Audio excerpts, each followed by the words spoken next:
Mesdames, Messieurs, bonsoir. Merci de me recevoir chez vous. Voici les titres de cette édition. Une délégation de la CEDEAO séjourne actuellement à Conakry. La mission participera à l'observation du scrutin référendaire. Le représentant de l'institution sous-régionale en Guinée a échangé avec le Premier ministre chef du gouvernement. Protection de l'environnement dans la savane, plus de 30 000 plantes pour sauver la forêt de Soumankoy. L'initiative est portée par l'ONG Prévention pour tous qui appuie le département de l'environnement.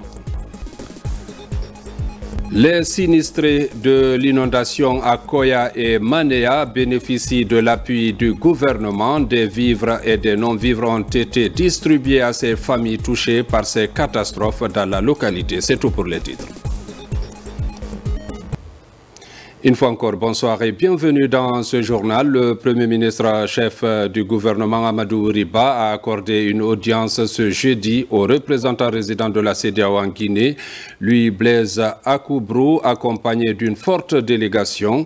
Au cœur des échanges, l'appui de l'organisation sous-régionale au processus de transition en cours, marqué notamment par le déploiement d'une mission d'observation électorale. Suivez le porte-parole de la délégation au micro de Ousmane Bangoura. Depuis octobre 2022, la CEDEAO a conclu un accord sur le retour à l'ordre constitutionnel à travers un chronogramme qui est en plein déroulement. Le 21 septembre, la Guinée va entamer une des étapes importantes de ce chronogramme, à savoir le référendum constitutionnel qui va permettre à la Guinée d'avoir une nouvelle constitution. Pour marquer son appui à la Guinée, le président de la commission de la CEDEAO a daigné déployer auprès de la Guinée une mission d'observateurs qui est arrivée depuis hier. Et nous sommes venus présenter cette équipe à M. le Premier ministre pour dire que la CEDEAO se tient aux côtés de la Guinée dans le cadre de la mise en œuvre de ce chronogramme. La mission est là pour les élections. Bien sûr, nous allons tirer la conclusion de cette élection puisque les autres élections vont suivre après. Et donc, on va tirer les leçons pour améliorer le processus pour les élections futures. Parlant du référendum constitutionnel, il faut dire que le gouvernement vient de mettre en place l'Observatoire national autonome de supervision du référendum constitutionnel. Le décret a été publié. Il est composé de 11 membres issus des organisations de la société civile, le milieu judiciaire, l'administration et autres institutions républicaines. Reportage Amadou Touré. À 3 jours du scrutin référendaire du 21 septembre 2025, le président de la République, le général d'armée Mamadi Doumbouya, met en place l'Observatoire national autonome de supervision du référendum constitutionnel ONASUR. Il est composé de 11 membres issus des organisations de la société civile, le milieu judiciaire, l'administration publique et privée et autres institutions républicaines. La mission de l'institution est de veiller à la bonne tenue du scrutin référendaire. L'ONASUR supervise l'ensemble des opérations référendaires dans les circonscriptions électorales. Il veille à la bonne organisation du scrutin, au respect de la régularité, de la transparence et de la sincérité du scrutin référendaire, en garantissant aux électeurs le libre exercice de leurs droits. Il met en place des structures de supervision du référendum dans les préfectures, les communes de Conakry et les ambassades et consulats de la République de Guinée à l'étranger. À la tête de l'institution, Dr Sékou Gouressi Kondé, premier président, un ancien ministre et spécialiste des questions électorales. J'en mesure le poids moral, patriotique. Mon équipe et moi, nous venons de prêter serment devant la plus haute juridiction de ce pays et nous allons veiller à ce que le processus électoral référendaire se déroule dans les conditions d'équité, de régularité pour assurer la crédibilité de ce référendum. Les représentants du gouvernement, que sont les ministres de la Justice et celui de l'administration du territoire et de la décentralisation, ont félicité les récipiendaires avant d'indiquer. Le retour à l'ordre constitutionnel suit son cours normal. Le président et les membres, les conseillers, ont tous prêté serment. Ils ont prêté serment pour garantir la crédibilité du référendum constitutionnel. Cette prestation de serment constitue, si vous voulez, la touche de la légalité en application de l'acte de nomination émanant du pouvoir central. Les membres de l'Observatoire national autonome de supervision du référendum constitutionnel ONASUR, présents lors de cette prestation de serment, ont juste après la Cour suprême visité le siège de la Direction générale des élections, l'institution en charge de l'organisation des élections en Guinée. Il faut retenir aussi que la formation des commissions de coordination des votes a débuté depuis hier. Ces commissions composées essentiellement des juges, avocats et procureurs vont veiller à la crédibilité du scrutin. Reportage Alpha Yassila. Ils sont des magistrats. Ils assurent la coordination administrative de centralisation des votes pendant le scrutin du 21 septembre 2025. Ces magistrats renforcent leur capacité pour contrer ou éliminer les risques pendant le vote des citoyens. La centralisation des votes constitue une étape cruciale du processus électoral. Elle comporte des risques qu'il est de notre responsabilité de maîtriser et de prévenir. Le premier risque, c'est de trahir sa mission en faisant mal son travail. C'est le plus grand danger. Le second risque, conséquence du premier, c'est de perdre la confiance de l'État et des citoyens, à qui nous devons des comptes. C'est pourquoi j'invite chacun des participants à s'imprégner pleinement des enseignements qui seront dispensés tout au long de cet atelier. Ces magistrats qui veillent sur la régularité du scrutin pour la transparence du vote sont bien conscients de l'enjeu de ce devoir citoyen. Le module consiste justement à montrer au président de la CACV quels sont ses rôles, quelles sont ses missions, quelles sont ses prérogatives, quelles sont ses interactions avec les autres membres, à montrer aussi au secrétaire de la CACV qu'est-ce qu'il doit faire avant, pendant et après le vote, et montrer aussi aux assesseurs, assesseur 1, assesseur 2, ce qu'ils doivent faire pendant tout le long du vote. La région de Kindia, à l'instar des autres régions, prête à quelques heures de scrutin. Parlant toujours du référendum, via les préparatifs vont bon train. Les kits électoraux sont déjà sur place. Toutes les dispositions sont prises pour la réussite du scrutin. Reportage Tierno Ousmane Diallo. À quelques jours du scrutin référendaire, à Fria, les autorités en charge des élections rassurent quant aux dispositions prises pour un vote réussi. L'ensemble des kits électoraux ont été réceptionnés. Les cartes d'électeurs distribuées à plus de 98% selon les chiffres fournis par la direction préfectorale des élections qui s'attelle au dernier réglage. Ce que vous voyez comme ça là, je viens de recevoir le matériel électoral qui doit être destiné dans tous les districts et dans les communes urbaines et rurales. Donc c'est ce matériel que vous voyez aujourd'hui. Donc on vient de débarquer et bientôt on doit faire la répartition. Le matériel là est composé de kits bébés, les isoloirs, les urnes, les scellés, les imprimantes, les kits pharmaceutiques pour les membres des bureaux de vote.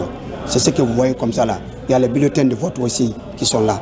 À Fria, 153 bureaux de vote sont enregistrés pour accueillir environ 40 700 électeurs. Avant la réception des kits électoraux, les membres des bureaux de vote ont été formés pour efficacement remplir leur mission. Au jour d'aujourd'hui, tout est en place aujourd'hui parce que les membres des bureaux de vote sont formés.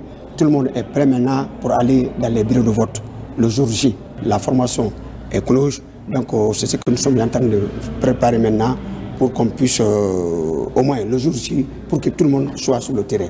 Avec ce matériel électoral, tous les électeurs à Fria pourront librement s'exprimer le 21 septembre prochain par rapport au projet de nouvelle constitution. Dans ce processus, le retrait des cartes d'électeurs est un passage obligé pour la réussite du scrutin.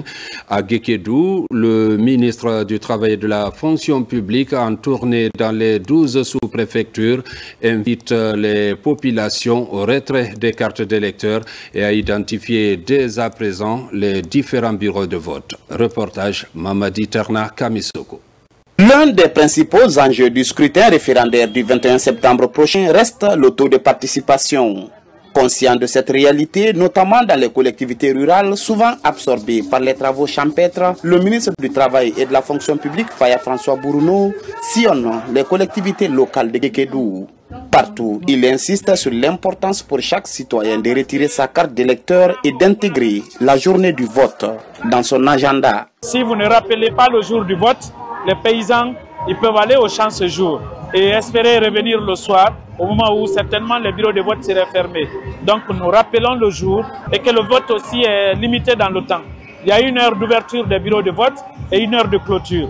Nous partageons cette information pour que les citoyens l'intègrent dans leur quotidien. Cette démarche de proximité est favorablement accueillie dans les sous-préfectures visitées par la mission d'information et de sensibilisation. L'objectif est de permettre à chaque citoyen d'accomplir son devoir civique sans aucune contrainte. Je m'attelle aujourd'hui à la campagne de porte-à-porte, à ce travail de proximité qui me conduit vers les populations dans les sous-préfectures et dans les districts. Donc cette démarche vise à sensibiliser les populations sur toutes les modalités du vote, notamment le retrait des cartes d'électeurs. Cet exercice de pédagogie, conduit par le ministre parrain Faya François Bourounou, se poursuit dans l'ensemble des 12 sous-préfectures de Guékédou. Dans la commune de Sonfonia, précisément à Kobaya, la structure Kaira s'implique dans la sensibilisation des citoyens sur le retrait des cartes d'électeurs à travers des causeries éducatives. Plusieurs concessions ont été touchées. La démarche consiste également à sensibiliser les uns et les autres sur le comportement d'un citoyen avant, pendant et après le scrutin. Reportage Mohamed Lamine Kamara. À Kobaya, la sensibilisation des citoyens sur le retrait des cartes d'électeurs s'intensifie. Ici, la structure Kaira, de son côté, privilégie le porte-à-porte comme une stratégie efficace pour toucher le maximum des citoyens dans plusieurs concessions. Nous avons sensibilisé la population sur comment il faut voter, n'est-ce pas? Quelles sont les attitudes qu'il faut adopter. Et aussi, on a sensibilisé les gens à promouvoir la paix et l'unité nationale, à éviter la violence. Au siège du quartier également, ces citoyens reçoivent des enseignements sur comment voter, mais également des messages de préservation de paix et de quiétude sociale avant, pendant et après le scrutin référendaire. Nous avons commencé par le bureau du conseil de quartier, élargi aux chefs de secteur et aux chefs de carré, dans le cadre de la sensibilisation. À Kobaya Village, on est à 80,70%. Je crois que c'est un record. Et ça se passe très bien, ça continue. Cette campagne de sensibilisation et d'information de la population sur les attitudes et comportements à adopter avant, pendant et après les élections référendaires du 21 septembre 2025. Une démarche qui traduit et matérialise notre volonté indéfectible à participer à la vie de la nation. Par cette initiative, la structure Kaira compte multiplier d'autres actions citoyennes afin de contribuer au développement socio-économique de la Guinée. Dans la région forestière, les fils ressortissants s'impliquent dans la sensibilisation. Dans les collectivités de Gouéké et Samoé, des rencontres sont organisées pour expliquer l'importance de la carte d'électeur pour le citoyen. Lancé Kamisoko. Dans les sous-préfectures de Gouéké et de Samoé, les populations reçoivent les explications détaillées sur le processus de retrait des cartes d'électeurs. La caravane est conduite par un fils du terroir désireux d'apporter son aide pour la réussite de cette étape cruciale du référendum constitutionnel prévu pour le 21 septembre prochain. Nous avons passé le message de sensibilisation au retrait des cartes d'électeurs. Nous avons vu un engouement total, un engagement sans faille. Tous ces messages ont été passés en langue locale pour que ça passe au plus près des populations. Par rapport au retrait, le message est compris par la population et que nous allons toujours multiplier, n'est-ce pas, cette information au niveau, n'est-ce pas, des autres villages pour que chacun puisse aller retirer sa carte d'électeur. Cette caravane de sensibilisation touche également les confessions religieuses. Dans les mosquées et paroisses de la préfecture, des moments sont consacrés à la sensibilisation des fidèles pour le retrait massif des cartes d'électeurs. Une pièce indispensable à l'accomplissement de ce devoir citoyen. Dans la commune urbaine de la capitale forestière, des messages de sensibilisation sont aussi véhiculés à la radio rurale, mais aussi dans certains quartiers de la ville. La représentation diplomatique de la Guinée au Libéria multiplie à son tour les initiatives pour encourager le retrait des cartes d'électeurs par nos compatriotes. Depuis le démarrage du processus de distribution des cartes d'électeurs, l'initiative a touché la capitale Monrovia et les autres régions du Libéria. On écoute l'ambassadeur Aboubakar Silla au micro de Mohamed Lamine Camara. Suivez. L'ambassade de Guinée à Monrovia a reçu les kits et les cartes d'électeurs depuis le 10 septembre 2025. Et depuis ces jours, la communauté a été informée et aujourd'hui, l'ambassade ne désemplit pas. Et cela approuve à suffisance que les ressortissants guinéens à Monrovia adhèrent. L'ambassade de Guinée aujourd'hui est fière de sa communauté et aujourd'hui nous sommes à plus de 50% des retraits des cartes électorales. Les gens continuent de venir et tout le monde est prêt pour la date du 21 septembre 2025. La distribution des cartes a été faite à l'intérieur du pays et dans tous les quartiers de Monrovia.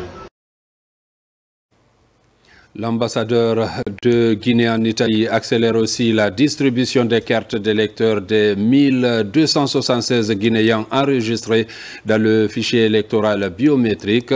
Sur instruction du ministre des Affaires étrangères, Mme Aminata Kobele Keita, ambassadrice de Guinée en Italie, s'est rendue à Turin pour rencontrer les ressortissants guinéens pour une sensibilisation en prélude de la tenue du scrutin référendaire. Reportage Mohamed Souma Amadou Touré.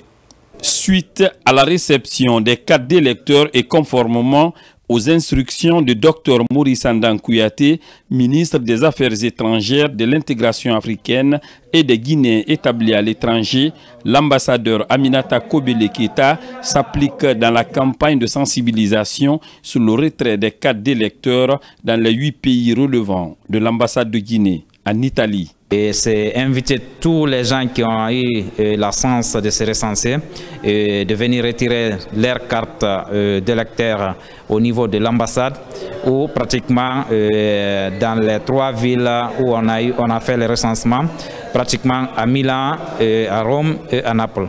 Dans sa quête de paix et de cohésion entre les Guinéens établis en Italie, Aminata Kobele Keita s'est rendue à Turin pour parler d'unité et de solidarité en prélude du vote référendaire du 21 septembre prochain. Cette présence de l'ambassadeur à Turin, considérée comme une première, a marqué les esprits de nombreux ressortissants guinéens établis dans cette partie d'Italie. Nous nous trouvons à un moment historique de notre nation. Le vote référendaire qui aura lieu le 21 septembre 2025 représente bien plus qu'un simple acte civique. Il est l'expression de notre souveraineté en tant que peuple, moment crucial où nous avons le choix de nous prononcer sur le fondement de notre vie en société. Suite aux résultats du dernier recensement biométrique réalisé par le RAVEC, l'Italie compte 1276 électeurs. Ces Guinéens sont déterminés à participer au vote du dimanche suite au retrait de leur carte d'électeur. En plus bref, la haute autorité de la communication AC porte à la connaissance des médias publics et privés que la campagne officielle pour le référendum du 21 septembre 2025, jour d'arrêt de la propagande électorale, et dimanche 21 septembre, jour du vote. Toutefois, la publication des informations relatives à l'organisation pratique du scrutin communiqué par la Direction générale des élections DGE, les ministères et autres institutions impliquées dans le déroulement du vote est autorisé. La Haute Autorité de la Communication HAC félicite l'ensemble des journalistes et techniciens des médias pour l'esprit de neutralité et le professionnalisme avec lesquels ils ont ouvert la campagne référendaire pour le projet de nouvelle constitution. La HAC les exhorte à faire de même dans la couverture du scrutin du 21 septembre 2025. Par ailleurs, la HAC est heureuse d'annoncer l'accréditation des journalistes et techniciens guinéens et des correspondants et envoyés spéciaux de la presse étrangère désignés par leur rédaction. La HAC rappelle que seuls les détenteurs de l'accréditation délivrée par elle sont autorisés à couvrir le scrutin. La HAC invite la Direction générale des élections DGE, les autorités civiles et les forces de l'ordre en charge de la sécurisation du processus électoral à faciliter l'accès aux lieux de vote à tous les journalistes et techniciens des médias détenteurs de l'accréditation. La HAC attache une importance particulière aux présentes dispositions et invite les médias à leur strict respect. Un communiqué signé du président de l'institution, Boubacar Yassine Diallo. L'ambassadeur de la Guinée en République tchèque a été reçu par le directeur Afrique de ce pays ami. L'objectif est de relancer la coopération bilatérale entre nos deux nations. Compte rendu Makeme Keleti Donzo. C'est une relance diplomatique entre la Guinée et la Tchécoslovaquie. Sur instruction du chef de la diplomatie, Dr Morisanda Kouyaté, l'ambassadeur extraordinaire et plénipotentiaire de Guinée à Tchéquie rencontre le directeur Afrique du ministère tchèque des Affaires étrangères. Les deux diplomates ont échangé autour de la réactivation rapide de la coopération bilatérale entre Conakry et Prague. Depuis 1958, nos deux pays ont coopéré dans plusieurs domaines. Et je pense qu'aujourd'hui, on a une occasion de se rappeler tous ces domaines dans lesquels on a coopéré dans le passé et où on peut relancer notre coopération. Et on va travailler ensemble dans les mois à venir pour approfondir nos relations dans les domaines tels que santé et d'autres. Cette nouvelle impulsion diplomatique va toucher plusieurs domaines. Les concertations ont déjà commencé entre l'ambassadeur guinéen et le chef des départements concernés de Tchéquie. Le ministère des Affaires étrangères vient de marquer son accord effectif de redémarrer notre coopération bilatérale dans les domaines de la santé, dans les domaines de la sécurité.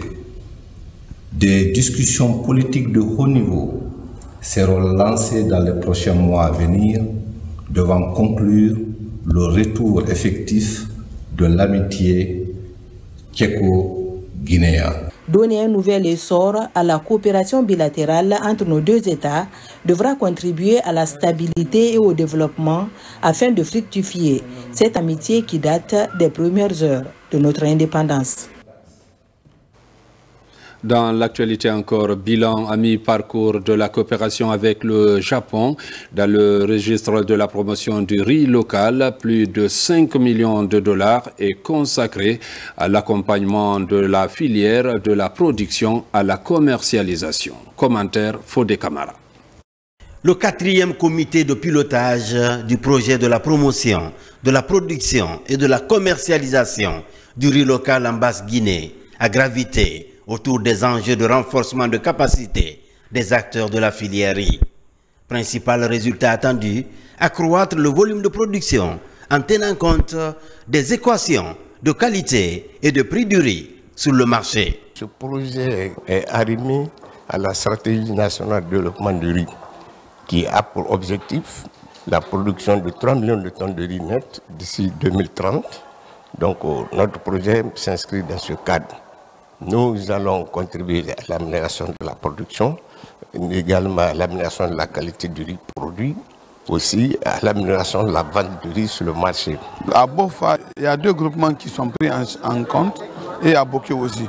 Donc ils appuient, ils font le renforcement des capacités, ils apportent les intrants, on utilise, on forme même les femmes, comment faire la transformation. Au cours de ce comité de pilotage, les cadres du ministère de l'Agriculture et les experts japonais ont échangé avec les producteurs et les groupements impliqués dans la transformation du riz. Selon les informations qui vont vous être présentées aujourd'hui, il a réussi à augmenter la production et les ventes de riz, ce dont nous devons nous féliciter collectivement.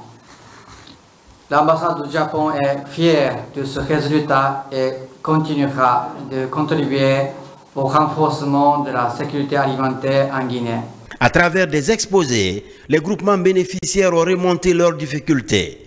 Pour corriger ces contraintes, il est prévu l'élaboration d'une feuille de route exhaustive pour les prochaines phases de ce projet, fruit de la coopération entre la Guinée et le Japon.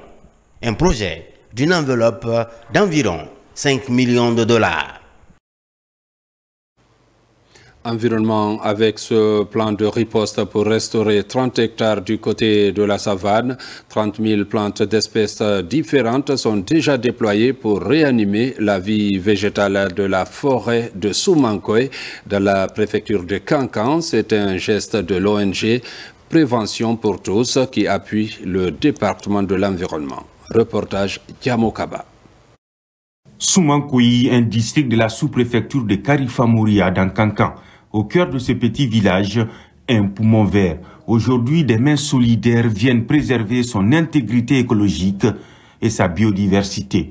Au total, plus de 30 000 plants d'espèces différentes pour reboiser 30 hectares. La couche féminine est impliquée pour atteindre les objectifs de l'ONG Prévention pour tous. À travers le gouvernement a décidé que cette année soit une année de reboisement avec un thème qui est quand même accrocheur, qui fait la part belle aux femmes, qui est une femme, un arbre. Et l'ONG Prévention pour tous, Guinée ne pouvait pas rester en marge de ça. En plus de faire un reboisement de 30 hectares dans une parcelle rurale, nous avons décidé d'apporter un appui aux femmes. Nous avons opté pour l'espèce le Melilla, par tous les apports que ça peut apporter à la communauté. Vous savez que le Melilla, c'est un arbre aussi qui s'implante très facilement. Il suffit qu'il y ait un peu de pluie, il s'implante. Et après, l'utilisation de l'arbre peut faire un apport aux communautés qui sont là. Sur le terrain, l'appui du Fonds de l'environnement et du capital naturel pour davantage reverdir la forêt de Soumankoy. Les plans mis en terre vont intensifier la lutte contre la dégradation de ce couvert végétal. Je remercie ONG Prévention pour tous pour pouvoir avoir le soutien de FECAN de venir faire le reboisement à Soumankoy. Cette autre offensive de l'ONG Prévention pour tous engage toute une communauté pour faciliter le suivi de cet espace aménagé pour le bonheur de la localité. Je vous l'annonçais dans les titres, le gouvernement décide d'accompagner les sinistrés du côté de Koya et Manéa pour un retour à une vie normale. L'Agence nationale de gestion des urgences et catastrophes humanitaires Anguish a remis dans ce cadre à chaque sinistré enregistré un important lot de vivres et de non-vivres. D'autres initiatives sont également envisagées pour accompagner les enfants à l'ouverture prochaine des classes. Reportage Amadou Touré, à la presse Camara. Après 2 mois passés dans les centres de recasement créés à l'occasion par le gouvernement à travers l'Agence nationale de gestion des urgences et catastrophes humanitaires Angus, ici à la maison des jeunes de Koya et à Manéa, les sinistrés des inondations des mois de juillet et août passés peuvent désormais rejoindre leur domicile. Pour le faire, l'État a mis la main à la poche pour acheter une importante quantité de vivres et de non-vivres qu'il a offert à ces ménages durement affectés. Ces ménages ont été recasés depuis le 2 juillet, pris en charge pendant 2 mois, 2 semaines. Alors nous sommes là ce matin pour organiser leur retour dans leur habitat initial et en les accompagnant, nous allons les offrir des kits. Au cours de cette opération, chaque ménage enregistré a reçu 5 sacs de riz de 50 kg, un bidon d'huile végétale, un carton de lait, un sac de sucre et un matelas de 4 places. La prochaine étape consistera à l'achat de fournitures scolaires pour les enfants des familles sinistrées et le suivi des ménages impactés suite au glissement de terrain de Manéa. Il faut d'abord remercier l'État parce qu'il a consenti beaucoup d'efforts, qui est là aux côtés des deux collectivités qui ont permis afin que ces collectivités soient remises en cause parce qu'ils ont été affectés, ils ont été exacerbés par les grandes inondations. Aujourd'hui, ils sont un peu remontés avec ce que l'État a fait. Les inondations de cette saison ont affecté plus de 49 230 personnes réparties dans 15 communes urbaines du pays, d'après un rapport publié par l'Agence nationale de gestion des urgences et catastrophes humanitaires, Angus. Dans l'actualité encore, dans la poursuite des activités de la célébration de l'an 35 de la Journée nationale de la jeunesse, une rencontre est organisée à l'amphithéâtre de l'Abbé. Cette rencontre a permis de débattre sur le thème Simandou 2040, opportunités d'insertion socio-professionnelle et économique des jeunes pour une Guinée émergente.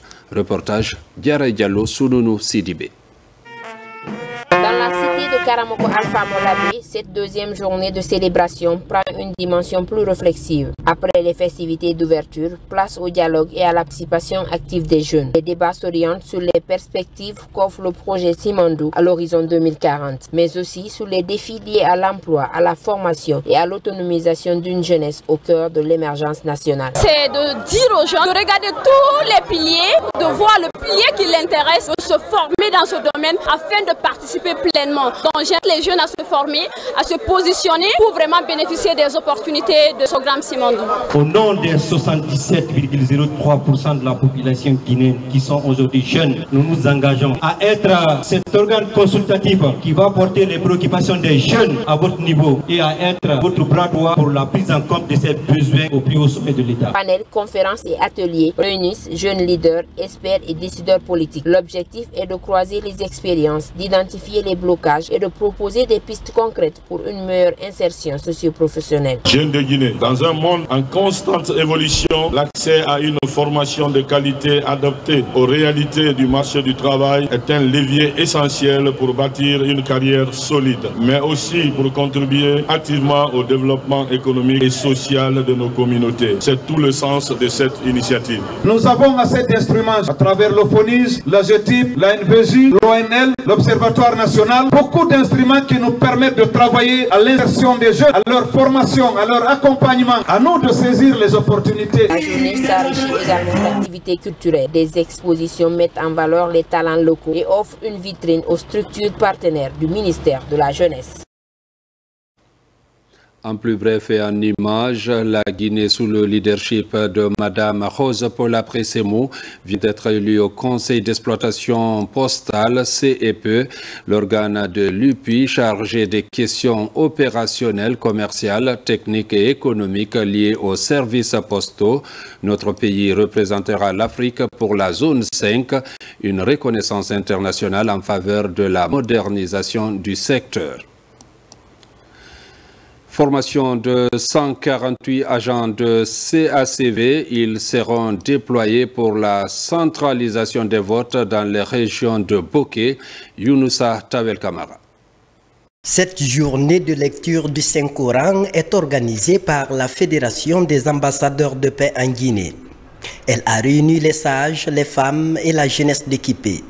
L'objectif est de renforcer l'esprit du vivre ensemble en vue de favoriser le développement de la Guinée et promouvoir la paix en cette veille du scrutin référendaire. Vous savez, c'est la journée internationale de la paix à partir de dimanche le 21 septembre.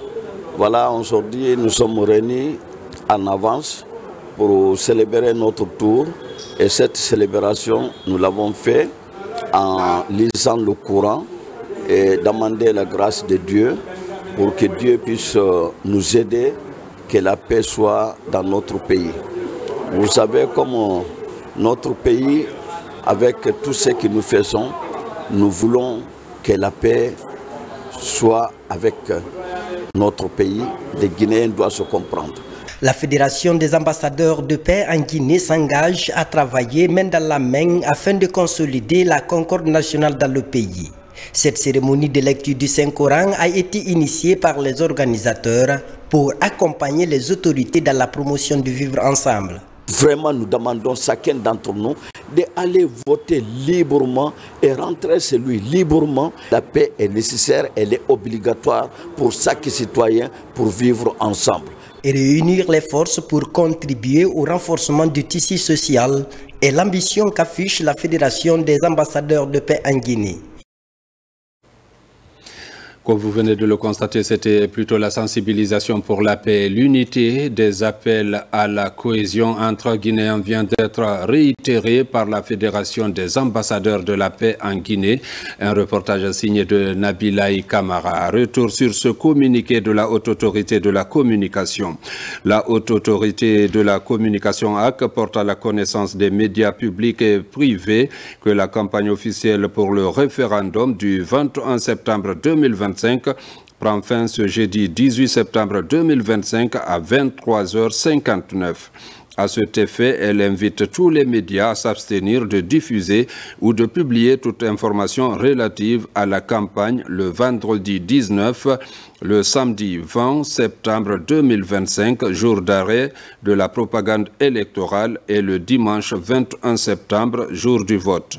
Toutefois, la publication des informations relatives à l'organisation pratique du scrutin communiquée par la Direction générale des élections DGE, les ministères et autres institutions impliquées dans le déroulement du vote est autorisée.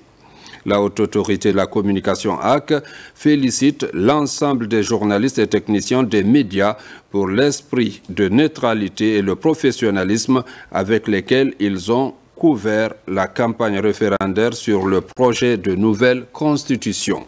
La HAC les exhorte à faire de même dans la couverture du scrutin du 21 septembre 2025. Par ailleurs, la HAC est heureuse d'annoncer l'accréditation des journalistes et techniciens guinéens et des correspondants et envoyés spéciaux de la presse étrangère désignés par leur rédaction. La HAC rappelle que seuls les détenteurs de l'accréditation délivrée par elle sont autorisés à couvrir le scrutin. La HAC invite la Direction générale des élections DGE, les autorités civiles et les forces de l'ordre en charge de la sécurisation du processus électoral à faciliter l'accès aux lieux de vote à tous les journalistes et techniciens des médias détenteurs de l'accréditation. La HAC attache une importance particulière aux présentes dispositions et invite les médias à leur strict respect. Conakry, le 18 septembre 2025, le président Boubacar Yassine Diallo. Mesdames, Messieurs, c'est la fin de cette édition. Merci de l'avoir suivi et bonne suite de programme sur la télévision nationale.